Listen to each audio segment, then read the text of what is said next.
Olá pessoal, tudo bem com vocês? Na aula de hoje iremos trabalhar com o tema Modernidade, Humanismo e Renascimento Cultural que ocorre no século XIV até o século XVI. Essa aula será ministrada para o 7º ano. Vamos lá? Para iniciarmos a aula, iremos falar um pouquinho sobre a habilidade que iremos trabalhar. A habilidade será do ensino fundamental, do 7º ano de História 04, que busca identificar as principais características do humanismo e do Renascimento, analisar seus significados relacionando-os ao processo de expansão marítima. Teremos também o objetivo do conhecimento, que será analisar e discutir o conceito de modernidade e sua delimitação como tempo histórico e cronológico. Compreender as transformações sociais, políticas e econômicas ocorridas no século XV até o século XVI e associar o desenvolvimento artístico, cultural e científico no século XVI e século XVII até que o fenômeno da modernidade se expanda. Vamos lá? As principais características do Renascimento, quais são elas? Alguém sabe? Vamos estudar um pouquinho sobre o período da história da chamada Europa, que passa a ser chamada de Renascimento. Vamos lá? Renascimento. Começou na Itália durante o século XIV, foi um movimento que buscou rever a concepção do mundo daquela época. Então aí, a gente já começa aprendendo que ela nada mais é do que um conceito da Europa que se iniciou. Aí, em seguida, a gente tem lá o Renascimento. Passa por grandes transformações. Quais são essas transformações? São as transformações que ocorrem na social, na parte da sociedade das pessoas, na parte das culturas dessas pessoas, religiosidade, tem a área específica, econômica e política. Nessa visão de história, os artistas e cientistas do Renascimento fecharam a fase da Europa medieval e abriram um novo tempo de modernidade, como novos valores que veremos ao longo do vídeo. Aí nós teremos, as principais características do processo de renascimento. Quando a gente fala nesse processo de renascimento, automaticamente a gente vai observar que a modernidade tem, a sua parte de valorização do espaço greco-romano. E essa valorização desse espaço servia como molde para superar, os artistas e cientistas, eles utilizavam esse processo como superação. Por quê? Porque foram muitas mudanças ao mesmo tempo. Muitas mudanças que foram se dando, da qual a população na realidade não sabia como se adaptar a elas, E a valorização do passado foi uma das mais importantes naquele período. E o antropocentrismo, como que ocorre? Qual que é a sua função e para que ele serve? A ideia é que o homem está no centro do universo e que tudo seja ao seu redor. Então, assim, o homem tem essa ideia, Ser crítico, dono do próprio destino, capaz de produzir novos conhecimentos e as transformações da realidade. A imagem que estamos apresentando é do homem sendo o centro do universo, Ele como uma base para todo esse processo. Então, assim, ele passa a ser escrito em vários conceitos, É um conceito de criatividade do seu próprio destino, ser capaz de construir novos costumes e conhecimentos no processo de transformação da realidade, romper, com a ideia sobre como o centro do universo faz parte do ser, do dia a dia, E o ser crítico. O que seria esse ser crítico? Esse ser crítico vai ser dar suas opiniões sem prejudicar a vida de ninguém. Em seguida, a gente vai ter lá a nova visão do tempo, que seria a nova visão do desenvolvimento tecnológico. O tempo passou a ser usado para aperfeiçoar conhecimentos experimentais e enriquecer. Então, assim, a pessoa às vezes está no meio de comunicação, mas ela não está só ali, ela está buscando por novos conceitos, né, novas ideias que venham a favorecer ela. E aí é onde que nós temos a visão do novo tempo, né? O novo tempo passou a ser usado para aperfeiçoar conhecimentos, experimentar e enriquecer, quem sabe, né? Por quê? Porque nós temos um pouco mais de tempo do que quando trabalhamos presencialmente. Toda vez que a gente fala nesse processo de tempo novo, de renascentistas, nós pensamos que todos eles não eram cristãos, e na realidade eles são.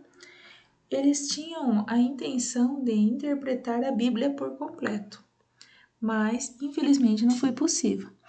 Então, apesar do que muitos pensam, eles sim são cristãos e buscam sempre pela parte religiosa. Já o Renascimento não é visto apenas como uma ruptura com a época da Idade Média, e sim como uma continuidade da arte e do conhecimento produzido na Idade Média. Então, essa é uma das visões, né, que o renascentista vem trazer para nós. Em seguida, nós vamos ter aí a visão de teocêntrica e a visão de antropocêntrica, né, que tem essas duas distribuições distintas. Sobre a visão antropocêntrica, da realidade, da respectiva e dança, foi a relação dada, né, entre os novos e os antigos profissionais da unidade, e que acreditavam que a sociedade moderna podia vender muito mais coisas que somente essa sociedade do renascentismo. A valorização do indivíduo e da razão é uma das coisas que vem, né, buscar mais atenção nesse momento. Na área cultural e social alcançada, os valores, preços e lugares. Então, assim, essas transformações que vão tendo, né, na parte científica, na parte religiosa e todos os outros conceitos, faz com que a população passe a ficar um pouquinho mais ansiosa, um pouco mais nervosa. O renascentismo italiano costuma ser dividido em 3 princípios, né, iniciais. Então, a gente vai ter o trecentrismo, que acontece no século XIV, o quatrocentro, que é no século XV e no século XVI, os 50 cento. Então, assim, são coisas que vieram acontecendo no decorrer que transformou a sociedade, mas sim, uma sociedade muito melhor. O renascentismo italiano costuma ser dividido em 3 papéis periódicos transcendentes, que vai ser o dinheiro, né, passando por uma fase mais religiosa, administrativa, enfim. Então, ali nós vamos ter o videozinho que o professor colocou na internet e mais algumas outras informações. Então, o dinheiro faz com que a compra, né, o fim do sistema feudal se dê e, ao mesmo tempo, o advento do modo capitalista de produção. O renascentismo italiano costuma ser dividido em 3 principais períodos. O Trecento, que acontece no século XV, é um dos períodos. Em seguida, a gente vai ter lá também o Renascimento italiano, que costuma ser dividido em 3 princípios, os períodos Trecento, que acontece no século XIV. Em seguida tem o religioso, né, que é uma licitação e racionalização da vida humana da burguesia, e as licitações, o Estado, as organizações políticas já separaram, né, para conseguir um bom resultado. Quando se fala em renascimento, se pensa em religião, se pensa em catolicismo e aí por diante. E aí tem 2 imagens que vai passar, né, a visão que nós temos e de quem está ali passa a ter também. Os períodos do Renascimento. O Renascimento italiano costuma ser dividido em 3 períodos. Então, o primeiro vai ser o do século XVI, que é a última cena de Leonardo da Vinci. A Mona Lisa de Leonardo da Vinci, que também mostra os aspectos religiosos que a sociedade muda, né, do renascentismo para atual contexto, mas a religião continua sendo a mesma. Aí a gente vai ter o retorno, né? Retornando um pouco o que vimos, né? O conteúdo que nós aprendemos, e aí vai ter lá. Para a maioria dos estudiosos, o renascentismo não é considerado mais período de mudança da Europa, e sim um dos movimentos que causaram essas transformações da Europa medieval para a política moderna. Então aí nós temos um pouquinho do que foi a nossa aula e que mostra a Idade Média e assim que teve o processo de revolução.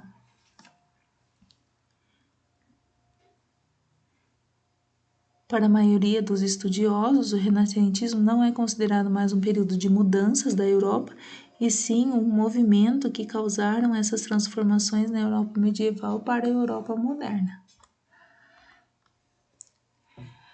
Então, assim, fico contente que vocês tenham assistido a nossa aula, né, sobre modernidade, humanismo, renascimento. Agora, né, após a aula, tem o link aí na parte de baixo para vocês. Nesse link você pode estar acessando e fazendo as atividades do Centro de Mídias, da aula. Tem geral, na realidade, mas essa é a primeira vez que nós nos empolgamos para fazer e ela não tá tão empolgada, vamos dizer assim, né? Ela tá bem preocupada, é o que aparenta. Então aí vocês vão ter o site, né? O link para estar entrando nas atividades, vocês podem ficar à vontade. Qualquer dúvida é só chamar no particular e até a próxima.